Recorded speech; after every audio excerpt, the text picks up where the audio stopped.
Dragi drugari, danas je 1. april, Međunarodni dan šale i humora. Pročitat ću vam zato nekoliko svojih aforizama.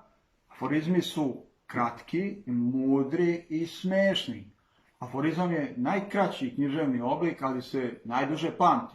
Evo nekoliko takvih misli iz moje knjige koja se zove Knjiga protiv briga i koju je objavila izdavačka kuća Pčelica iz Čačka. Dakle, u svojoj knjizi, pored ostalog, piše i ovo. U našoj kući tata se za sve pita, ali mama na sve odgovara. Slušam ja, roditelji, toliko da me zabole uvo.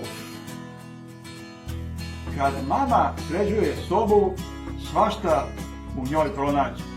Ponekad u toj mojoj sobi i haosu pronađe čak i mene. Prijarit ću nasilje u porodici. Mama me tera da jedem spanać.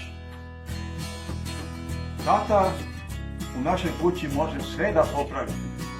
Jedino za mene kaže da sam nepopravljiva lenština.